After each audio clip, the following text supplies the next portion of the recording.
envision? I wonder, can you see? Can you imagine how the kingdom of heaven will be?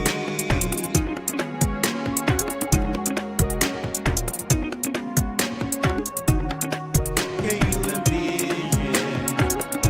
I wonder, do you think? Can you imagine a place where we can truly be free?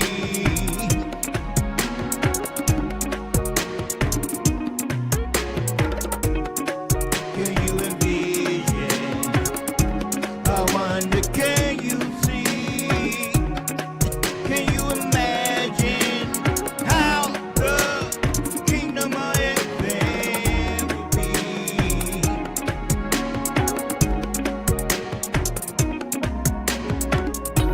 I often envision about the kingdom of heaven. How will it be when I'm reading the righteous scriptures and the Most High Yahweh? He's in His Holy Spirit to lead and guide me. I once was lost, but now I'm found. I was blind, but now I see.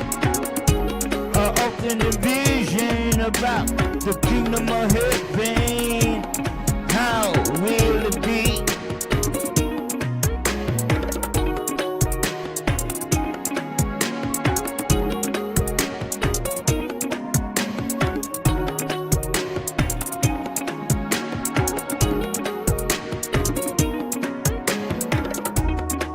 Can you envision? I wonder, can you see? Can you imagine how the kingdom of heaven will be?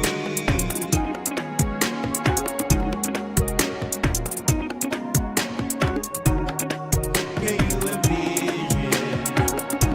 I wonder, do you think? Can you imagine a place where we can truly be free?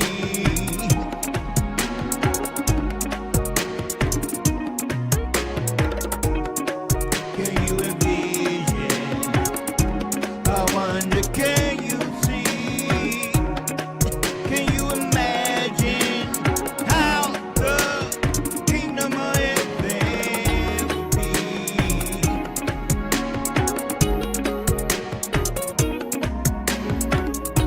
I often envision about the kingdom of heaven. How will it be? I just let my imagination run free. There will be no more Jim Crow, that's for sure. Where landed will no longer be. There will be no more strange fruit hanging from the popular tree. You know the first will be last, and the last shall be first. Can you picture that? The road of Esau and Jacob, Israel shall be reversed.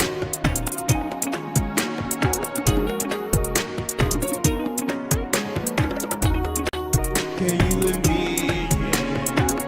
I wonder, can you see? Can you imagine how the kingdom of heaven will be?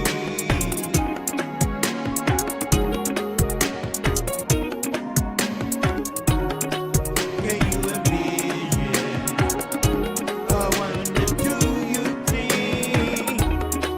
Can you imagine a place where we can truly be free?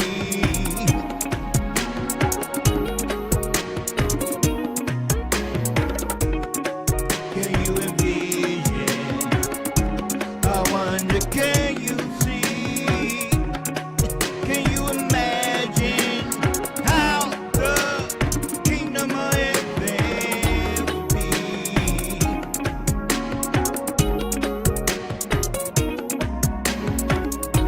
I often envision about the kingdom of heaven. How will it be? I just let my imagination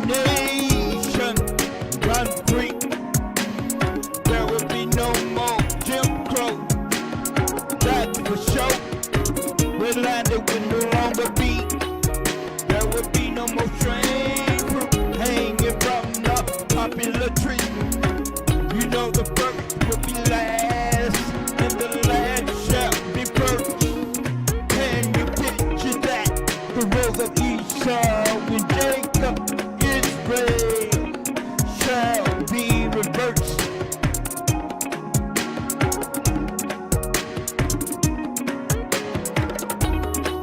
Can you envision?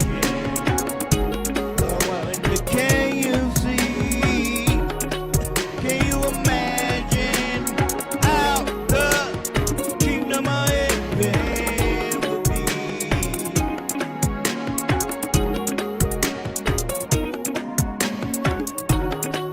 Can you envision?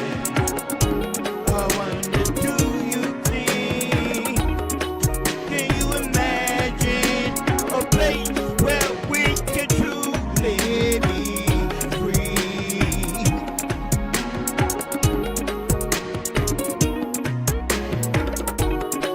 Can you envision?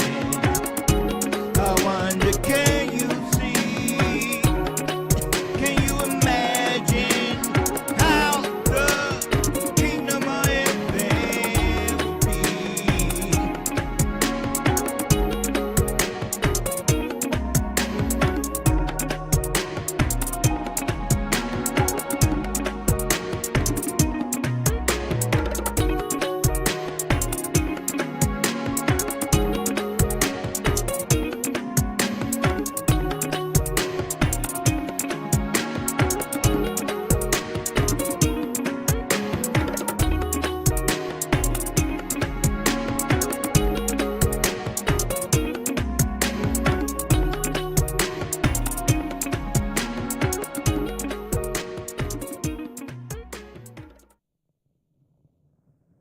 All right, we back. Technical difficulties. We had a whole total crash. Had to go back and set everything up. Tried it one time, wasn't nothing working. So I'm back again, trying it again. So we'll see how it goes. But where we was headed before we was rudely interrupted, we was trying to get a picture on who had the yoke on the neck, as well as who put the yoke on the neck, my brother. So I want to see if we can play a little bit of this clip, and we'll be back on the other side.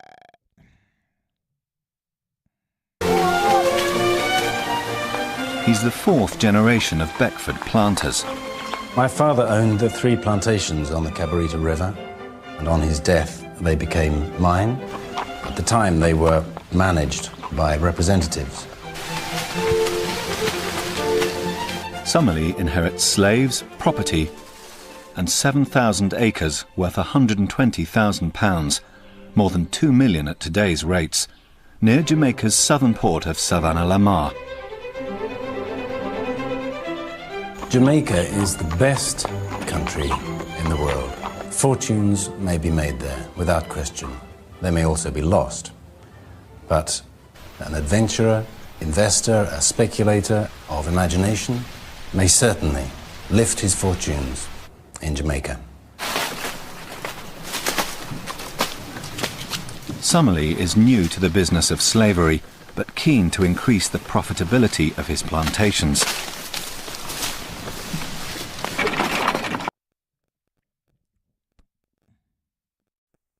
All right, I think we get the picture, right? So we're going to continue. Once more again, I'm Brother Yagdai Israel. From the fourth son of Jacob, whose name was changed to Israel. For questions or comments, we can be contacted by phone. That number is area code 331-312-4022. Once more again, for questions or comments, we can be contacted by phone. That number is area code 331-312-4022. We'd also be contacted by way of email. That email address is yhdhysrael@gmail.com. My brothers, my sisters. And this is part 2 of the Feast of Week, part number 2. So this is the second round. We got 56 minutes on the first broadcast. And let's see, we can get the rest of it on this second. So this part 2 of 2, my brothers, my sisters, my people. See what we can get into. We're going to go to the book of Luke chapter 12. Well, people at verse number 12. Book of Luke chapter 12, verse 12. And it reads, "For the righteous spirit shall teach you in the same hour what you ought to say." Once more again, my brothers and sisters, we're on the countdown. We're about 19 days away from that great feast of the Most High Yahweh, the Feast of Weeks. So we are counting down. We're about 19 days away. Luke chapter 12, verse 12. "For the righteous spirit shall teach you in the same hour what you ought to say." And we believe that, my brothers, my sisters, we believe in that very same hour, the righteous minister spirit will teach you what you ought to say. But let's deal with this feast day so we can get about 40 minutes to put in before they shut it down again. Before it just crashed, let me put it that way. We want to look at the book of Leviticus 23, verse number 1. Leviticus 23, verse number 1. "And Yahweh spake unto Moses, saying," verse number 2, "Speak unto the children of Israel, and say unto them, concerning the feast of Yahweh, which you shall proclaim to be righteous convocations, even these are my feasts." So before we go any further, let's do this thing like we properly do it, right? I want to play my clips. So we're going to prep for our clips, and then we're going to be back at it on the other side, my brothers, my sisters, my people, my people.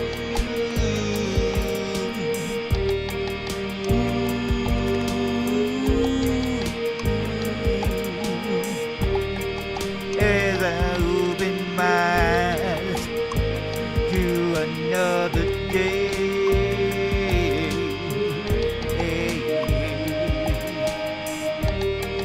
I see the sunrise, and I begin to say, ooh, Yahweh creation, ooh, it's so amazing. So marvelous,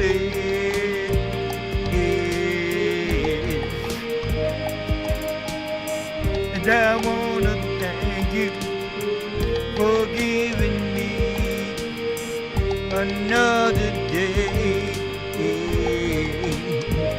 Ooh, I want to thank you. I want to praise your name for giving me another chance. I want to praise you. I want to give you thanks for giving me your mercy and your grace.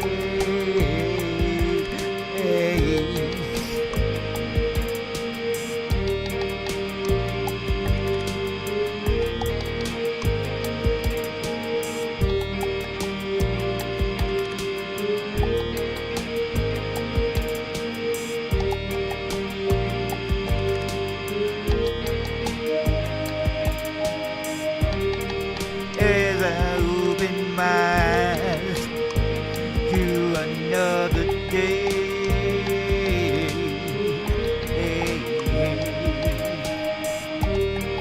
I see the sunrise, and I begin to say, ooh, of creation. Ooh, it's so amazing. So marvelous.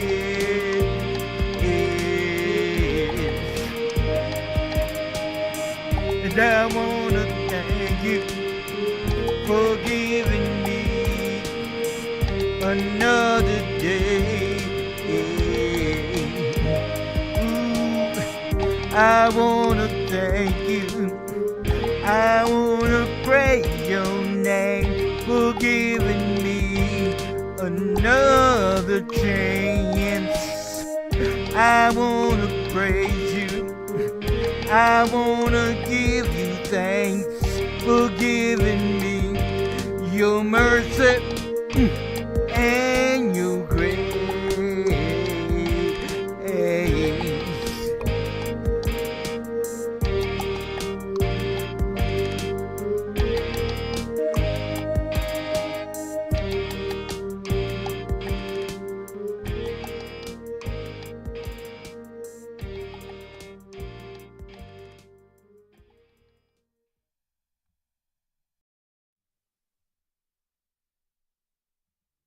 I'm Judah.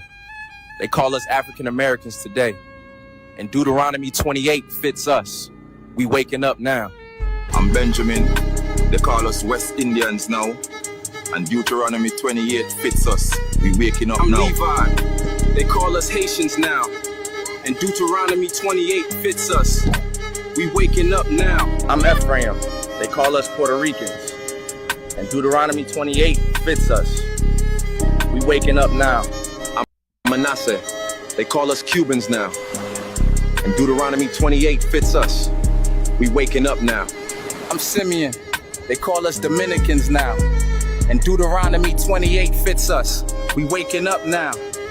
I'm Zebulon. They call us Hondurans and Guatemalans.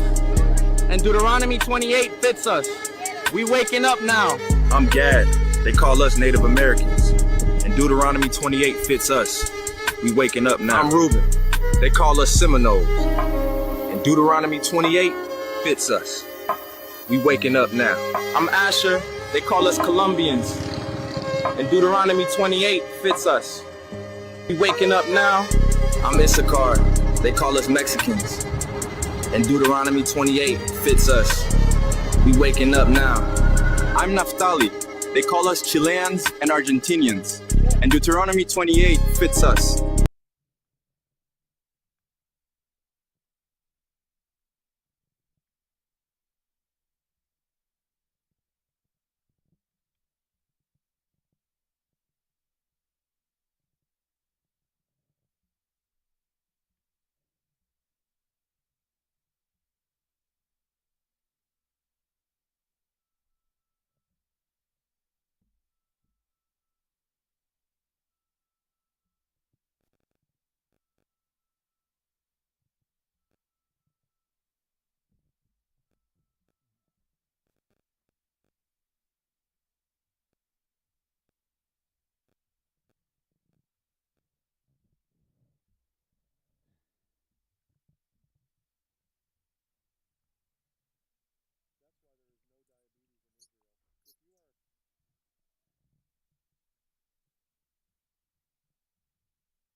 Night, rifle in hand, watching the southern boundary near the railroad tracks. You've heard sporadic gunfire through the night. You've heard the sounds of the mob organizing. You've seen headlights of cars moving into position. And now, as dawn breaks, you see them clearly for the first time. They're everywhere. Hundreds, maybe thousands, spread out along the railroad tracks. More coming from the west, more from the south. They're moving into position with coordination that suggests planning. Some are in groups of a dozen or more, taking cover behind buildings and vehicles. Others are individuals finding firing positions. Many wear white handkerchiefs or white ribbons on their arms or hats, identification markers so they can tell each other apart from black residents. You look down Greenwood Avenue behind you, your community, the street you've walked 100 times, where you know every business owner, where children play and families gather. In a few minutes, those white men are going to try to destroy it, and there aren't enough defenders to stop them. The black defenders are spread thin along the perimeter. Maybe 100 men, probably fewer, trying to guard multiple blocks. They're mostly veterans, men who know how to fight, but they're outnumbered at least 50 to 1. They have hunting rifles, shotguns, pistols, personal weapons. The white mob has the same, but also has the advantage of numbers, of police support, of knowing that no law will punish them for what they're about to do. The first shots come from the white side around 5 a.m., just as the sun breaks the horizon. Not a single shot, but a volley. Dozens of rifles firing at once. The sound is deafening. Bullets slam into buildings, shatter windows, kick up dirt. The black defenders return fire. For a few minutes, it's a genuine firefight. The white attackers are surprised by the resistance. Some duck for cover. A few are hit.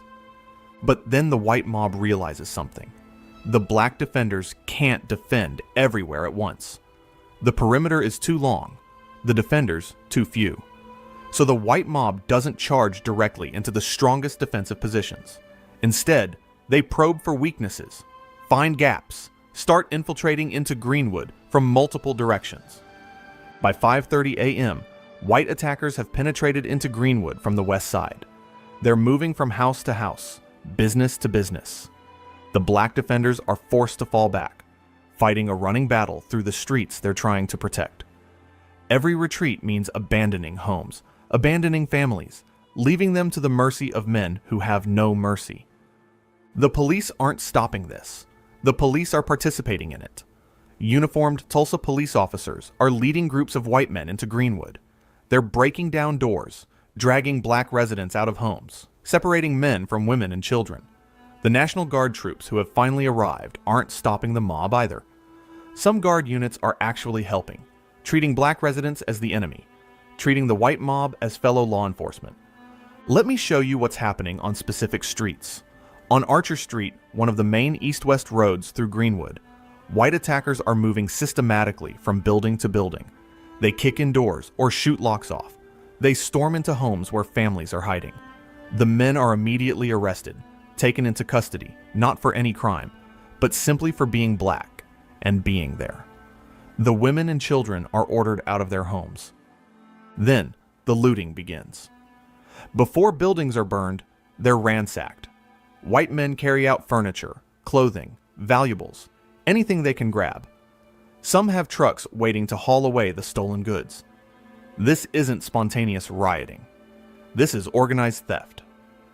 Photos taken that morning, photos that will later be suppressed, show white men posing with their loot, smiling as if they're on a shopping trip. A black family on Archer Street, let's call them the Johnsons, though I'm using that name to protect their identity since descendants still live in Tulsa, experiences the invasion like this. They're huddled in their home, father standing by the door with a shotgun, mother and 3 children in the back bedroom. They hear the gunfire getting closer. They hear shouting, glass breaking, the sounds of destruction moving down their street like a wave. Then their door splinters under the impact of a boot. White men pour in. The father drops his shotgun immediately, hands up. Don't shoot, we're not resisting. But it doesn't matter. The white men beat him anyway, rifle butts to his face and body until he's on the ground bleeding. They drag him outside. His wife screams, tries to follow, but is shoved back. The children are crying. White men are going through their home now. Why is Amazon paying me $20,000 a month? Well, I didn't make this kind of money. Grabbing anything valuable. The piano the mother saved for years to buy. White men are trying to figure out how to move it. The father's good suit. A white man is holding it up, checking the size. "This'll fit me fine," he says, as if he's at a department store. Then someone produces a torch. The house is going to be burned. The mother and children are ordered out. They stumble into the street, and the mother sees their neighborhood. Multiple houses are already burning. Smoke is rising from buildings up and down the street. Black residents are being marched at gunpoint toward detention points. Bodies lie in the street. People who resisted or who were simply shot because the white attackers could. This scene is repeated across Greenwood. Not just once, not just a few times, but hundreds of times. Every family has a version of this story. Some worse, because some families don't all survive. The black defenders are fighting back wherever they can, but they're being overwhelmed. Small groups of veterans are making stands at street corners, firing at the advancing white mob, then retreating when the position becomes untenable. They're trying to buy time, trying to allow families to escape, trying to maintain some kind of organized resistance, but it's hopeless. There are just too many attackers coming from too many directions. By 6 a.m., barely an hour after the assault began, white attackers control the southern third of Greenwood. Homes are burning. Businesses are looted and torched. Black residents are being rounded up, and the invaders are pushing deeper into the community. Now, throughout this, there's something else happening. Something that eyewitnesses report, but that many later historians initially doubted because it seemed too horrible, too organized, too much like something from a war rather than a domestic incident. Private airplanes are taking off from local airfields and flying over Greenwood. The first plane appears over Greenwood around 6 a.m. It's a small aircraft, the kind used for crop dusting or giving rich people joyrides. It circles low over the neighborhood, maybe 500 feet up. Some black residents actually wave at it initially, thinking maybe it's someone trying to observe what's happening, maybe even trying to help. Then something falls from the plane, and something explodes. Multiple eyewitnesses, survivors whose testimony was recorded decades later, describe seeing planes drop incendiary devices on Greenwood. These weren't bombs in the military sense. These were more likely turpentine-filled bottles with burning rags, or dynamite, or other improvised incendiaries. But the effect was the same. Buildings that weren't yet burning suddenly burst into flames from the roof down. Mary E. Jones Parrish, a survivor who would write one of the first comprehensive accounts of the massacre, described it this way. "We saw planes circling in midair. They grew in number and hummed, darted, and dipped low. I could hear something like hail falling upon the top of my office building. Down East Archer, I saw the old Midway Hotel on fire, burning from its top, and then another and another and another building began to burn from their top." Notice what she says. Buildings burning from the top. Fire normally starts at ground level and rises, but multiple buildings across Greenwood suddenly had fires starting on their roofs. Insurance adjusters who later surveyed the damage noted this unusual pattern. They concluded that aerial attack was the most likely explanation, though their reports were suppressed or ignored. B.C. Franklin was a black attorney in Greenwood who survived the massacre. He wrote, "Aeroplanes were used to drop turpentine balls on the Negro residences." Franklin's account was dismissed by many white historians for decades, but he wasn't the only witness. Dozens of survivors reported the same thing: planes dropping incendiaries. Dr. R.T. Bridgewater, another survivor, gave testimony that planes were dropping nitroglycerin bombs. Whether it was actually nitroglycerin or other incendiaries doesn't change the fundamental fact. Private aircraft were weaponized against American civilians on American soil. Let me be clear about what this means. This was one of the first aerial bombardments of a civilian population in American history. The technology to do this had existed for only a few years. World War I had ended just 3 years earlier. The idea of using planes as weapons against ground targets was still relatively new. And here, in Tulsa, Oklahoma, white attackers were using this technology against black Americans. Who flew the planes? We don't know for certain because no one was ever prosecuted, but Tulsa had several small airfields in 1921. Rich men owned private planes. The oil boom had made aviation increasingly common in Tulsa. Multiple men in Tulsa knew how to fly, and at least some of them volunteered their aircraft for this attack. Imagine being on the ground, in Greenwood, as this is happening. You're already dealing with white mobs attacking from the ground. You're already watching your neighborhood burn, watching neighbors being beaten or killed, watching your world collapse. And now there are planes overhead, dropping fire from the sky. There's no defense against that. You can't shoot at planes with hunting rifles. You can't hide from incendiaries that start fires from above. You can only run. And that's exactly what thousands of Greenwood residents are now doing. Running. Fleeing north, away from the advancing white mob, trying to escape the gunfire and the flames. Families grab whatever they can carry, sometimes children, sometimes a few possessions, sometimes nothing at all, and run. The streets are chaos. People screaming, crying, looking for family members. Children separated from parents in the panic. Elderly residents who can't move fast enough left behind. The fires are spreading rapidly. Greenwood's buildings are mostly wood frame construction. Once one building catches fire, the wind carries embers to the next. By 7 a.m., multiple blocks are fully engulfed. The smoke is thick, black, rising in massive columns visible from miles away. The heat is intense. The sound is overwhelming. The roar of flames, the crack of burning wood, the crash of collapsing buildings.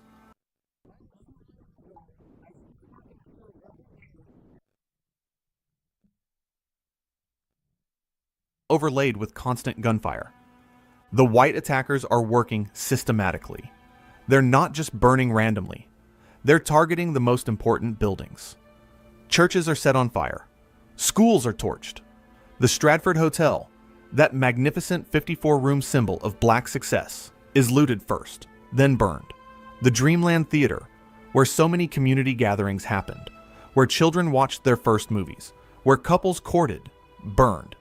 The Tulsa Star newspaper office, a J. Smitherman's voice for the community, destroyed. Business after business goes up in flames. Mann Brothers Grocery, burned. Williams Confectionery, looted and burned.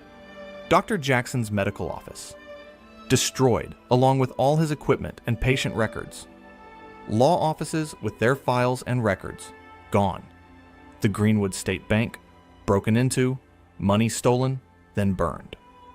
By 8 a.m., the destruction is nearly complete in the southern half of Greenwood. What took years to build is destroyed in hours. The wealth accumulated through hard work and community support is stolen or turned to ash. And still the white mob pushes forward, burning and looting as they go. But we need to talk about the human cost. Because the destroyed buildings, as terrible as that is, isn't the worst part. The worst part is what happened to the people. Not everyone who stayed in their home was arrested. Some were murdered. The exact number will never be known, but it was substantial. Bodies were found in burned out buildings. Bodies were found in the streets. Bodies were found in yards, in alleys, in places where people tried to hide. And many bodies were never found at all because they were taken and disposed of. Let me tell you about Dr. A.C. Jackson, because his death encapsulates the injustice of what happened. Remember, he was called the most able Negro surgeon in America by the Mayo brothers. He was respected even by white Tulsa's medical establishment. He had white colleagues, white friends. When the violence started, some of his white acquaintances sent word that he would be protected, that he should just stay in his home and wait for things to calm down. Dr. Jackson believed them. He had faith in American justice, faith in law and order, faith that his reputation and skill would protect him. So when the white mob came to his house on the morning of May 31st, he didn't resist. He walked out with his hands raised. "I'm Dr. Jackson," he told them. "I'm not armed. I'm surrendering." They shot him anyway. Multiple witnesses saw it happen. Dr. Jackson was standing in his yard, hands up, no weapon, no threat, telling them who he was. And they shot him in the back. He fell, mortally wounded. His wife ran to him. The white men wouldn't let her help him. They made her stand back while he bled out in his own yard. One of the finest surgeons in Oklahoma, a man who had saved countless lives, died in the dirt outside his home while his killer stood over him. Why? Why kill a man who was surrendering? Because this wasn't about self-defense or stopping a riot. This was about terror. This was about sending a message. No level of education, no amount of success, No professional reputation would protect you if you were lack. The most successful, the most respected, the most respectable by white standards, none of it mattered. You were still just a target. Dr. Jackson's murder was witnessed by multiple people. Everyone knew who did it. No one was ever charged. His widow eventually left Tulsa. What else could she do? Stay in a city that murdered her husband and called it justice? But Dr. Jackson's story, though tragic, at least is known. He was famous enough that his death was recorded. What about all the others? What about the families whose names we don't know? There was an elderly couple, survivors later testified about this, who were too old to evacuate. They stayed in their home when the white mob came through their neighborhood. White men kicked in their door, beat the elderly man, then set the house on fire with both of them still inside. Neighbors trying to help were driven back by gunfire. The couple burned to death in their home of many years. There were teenagers, boys really, who were shot while trying to defend their families. There were mothers killed while trying to protect their children. There were babies who died from smoke inhalation when buildings were set on fire. There were people with disabilities who couldn't evacuate and were left to die in the flames. And there were executions. Not heated violence, not killing in the moment, but cold-blooded murder. Black men who had already surrendered were taken to alleys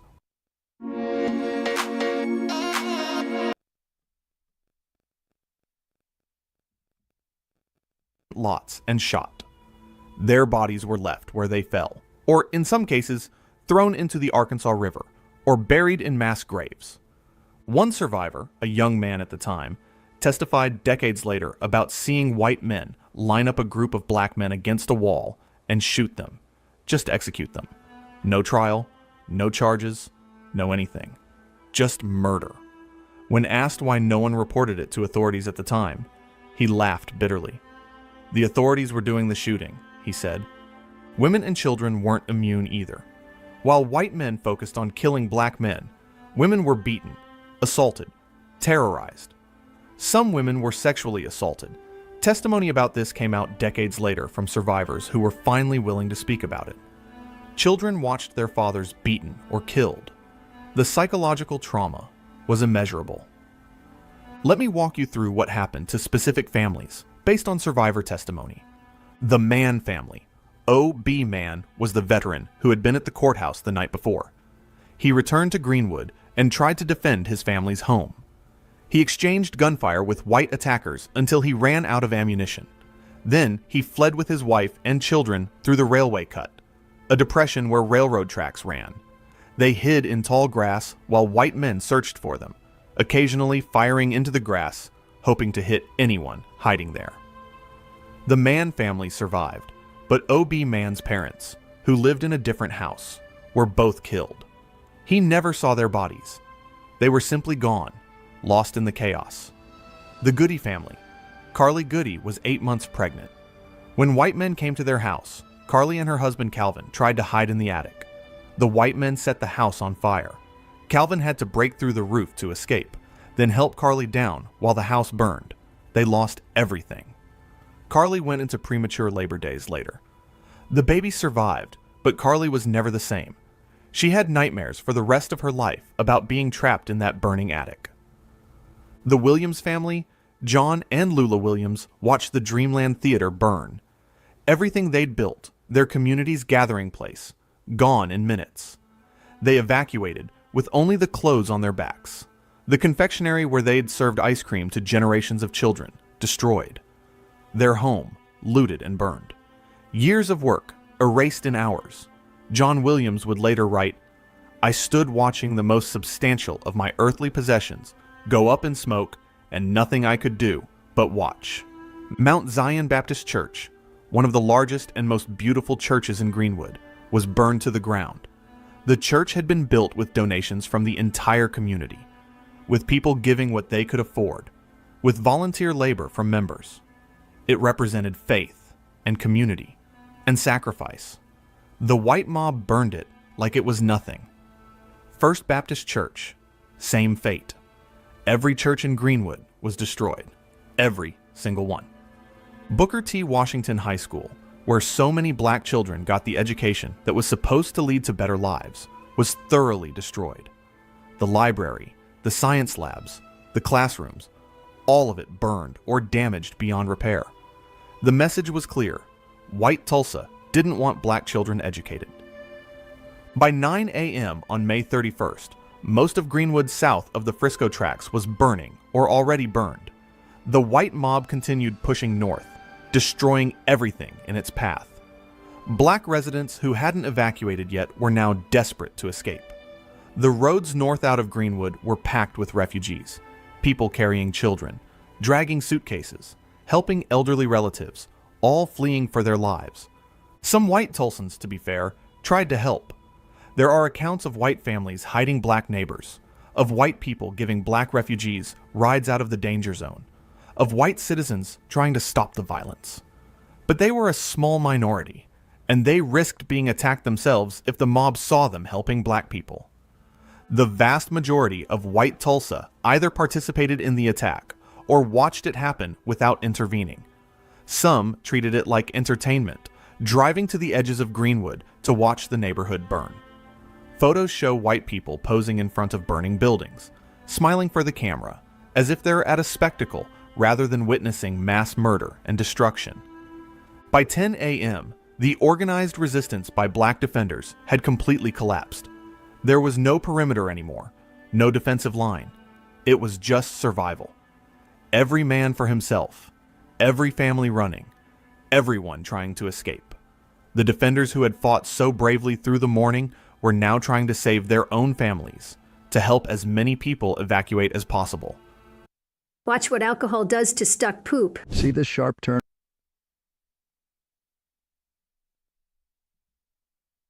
The white mob, meeting less resistance, became more brazen. They weren't just burning buildings anymore. They were destroying them systematically. Dynamite was used to demolish structures that weren't burning fast enough. The goal seemed to be to ensure that nothing could be salvaged, that rebuilding would be impossible. The smoke from Greenwood was visible from miles away. People in other Oklahoma cities could see it. Train passengers passing through Tulsa saw the smoke and wondered what was burning. Within Tulsa, white residents downtown could see the massive columns of black smoke rising from North Tulsa. They knew what was happening, and most of them approved. By noon on May 31st, approximately 18 hours after the initial confrontation at the courthouse, Greenwood was gone.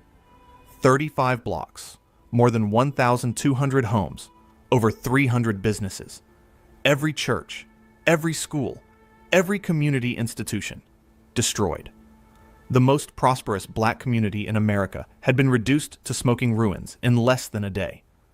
But the violence wasn't over. Now came the roundup, the arrests, the detention of the survivors, because white Tulsa wasn't satisfied with just destroying Black Wall Street.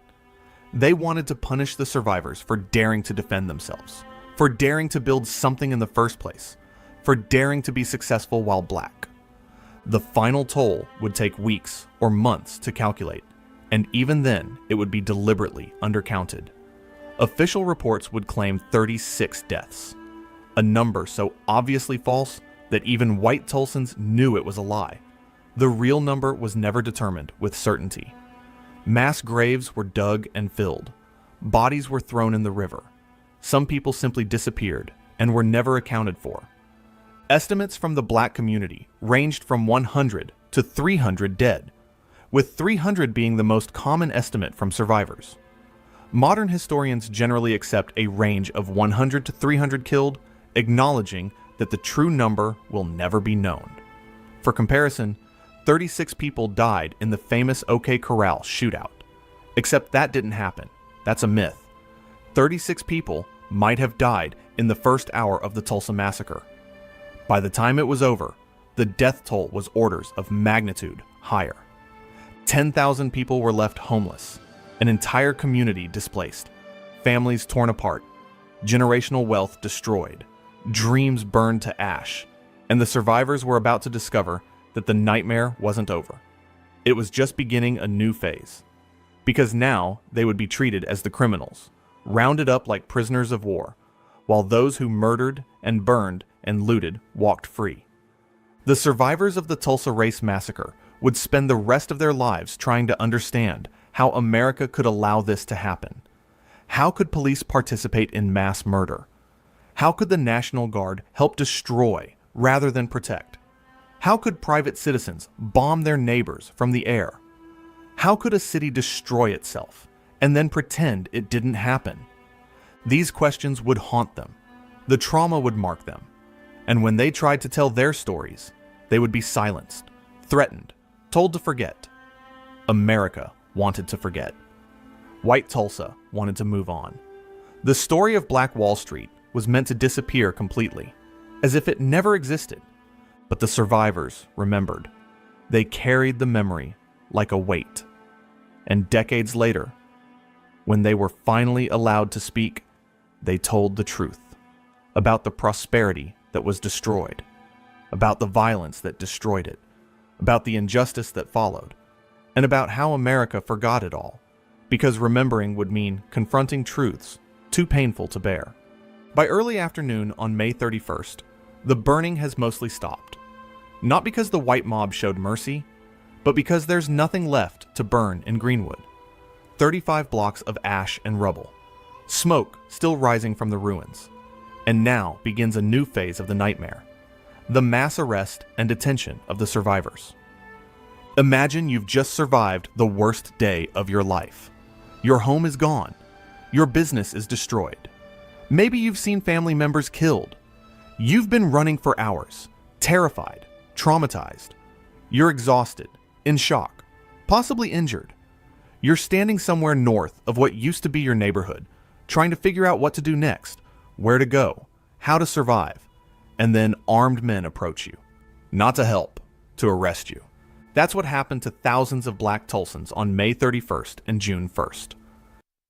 That's the sound of an American oil company hard at work.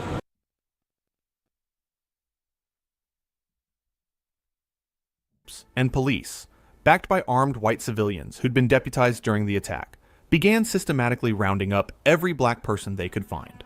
Men, women, children, elderly, infants, everyone. If you were black and in or near Tulsa, you were arrested.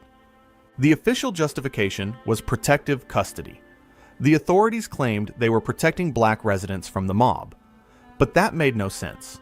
The mob had just spent hours attacking black residents with police help. The police had deputized the mob. The National Guard had assisted in the destruction. And now, suddenly, these same authorities claimed they were protecting the victims? No. This was something else. This was about control, punishment, and covering up what had just happened. The roundup was methodical. Troops swept through what remained of Greenwood and the areas where survivors had fled. Black residents were ordered at gunpoint to march to detention centers. No explanations, no charges, no warrants, just orders. Get moving. Now. Anyone who hesitated or questioned was threatened or beaten. Families were separated during the march. Men were sent to one detention center, women and children to another. Parents desperately tried to keep track of their children in the chaos. Elderly residents struggled to keep up with the forced march. Some collapsed and were dragged or carried by other detainees. The guards showed no sympathy. Move faster. Stay in line. Shut up. The main detention center was the Convention Hall in downtown Tulsa. This was a large building used for exhibitions and public events. Now, it became a prison camp holding thousands of Black Tulsans. McNulty Baseball Park was another major detention site, an outdoor stadium where people were held in the open with no shelter. The fairgrounds also served as a detention center. By the evening of May 31st, an estimated 6,000 Black Tulsans were in detention. By June 1st, that number had grown to nearly 10,000, essentially the entire black population of Tulsa. Think about that. An entire community imprisoned without charges, held at gunpoint for the crime of being black in Tulsa during a white riot. Let me describe the conditions. At Convention Hall, thousands of people were packed into a space meant for hundreds. There was no food initially, no water, no sanitation. People sat or stood, pressed together, in the June heat. The smell became overwhelming. Thousands of unwashed bodies, no toilets, no ventilation. Children cried. Adults tried to comfort them, but had nothing to offer. No food, no water, no answers to the question every child asked, when can we go home? At McNulty Baseball Park, the conditions were even worse. This was an outdoor facility. The June Oklahoma sun beat down mercilessly. There was some water, a few spigots that guards grudgingly allowed people to access, but nothing like enough for thousands of people. No shade. People took off clothes to create makeshift shelters for children and elderly. Guards with rifles surrounded the perimeter. Anyone who approached the fence was threatened. The fairgrounds detention was similar. Outdoor pens, minimal facilities, armed guards. Families huddled together when they could, but many had been separated. Mothers frantically searched for children. Children wandered looking for parents. Elderly residents, some of whom had medical conditions, began to deteriorate. And the guards did nothing to help. This was punishment, not protection. After the first day, some food appeared. White churches and the Red Cross provided minimal rations, bread, water, occasionally soup. But it wasn't nearly enough. People were hungry, thirsty, exhausted. Some were injured from the attack and received no medical attention. A few died in detention from untreated injuries or heat exposure or stress. Those deaths were never officially recorded. The psychological torture was as bad as the physical conditions. The survivors had just watched their community destroyed. They'd seen loved ones killed. They'd lost everything they owned. And now they were being treated like criminals, held without charges, with no idea when or if they'd be released. The trauma compounded on trauma. But here's where it gets even more sinister. While black Tulsans were detained, white Tulsans were looting what remained of Greenwood. Remember, the buildings had been burned, but not everything was destroyed. Safes were blown open and emptied.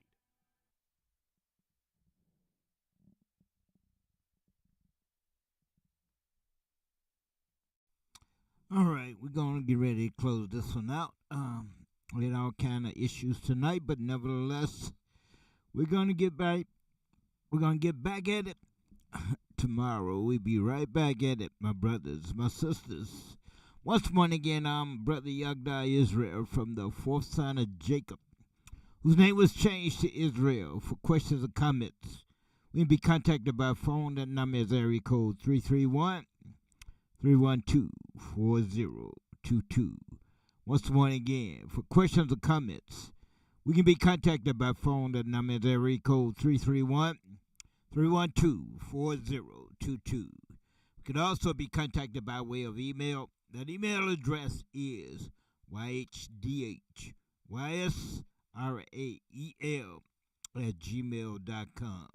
So once again, that email address is yhdhysrael@gmail.com. And once again, we'll be in our Shabbat class tomorrow, starting roughly around 2 p.m.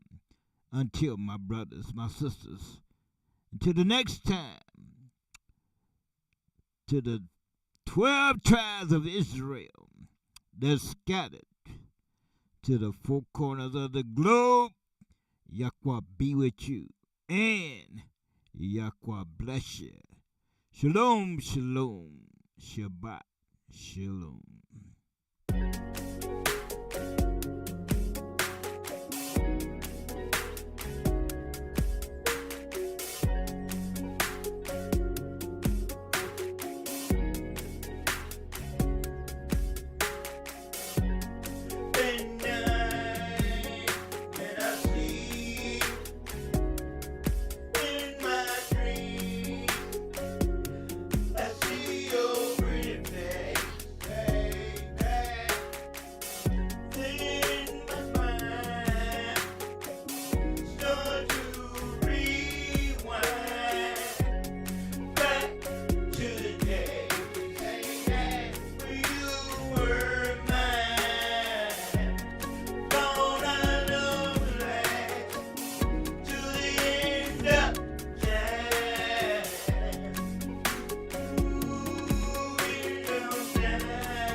Where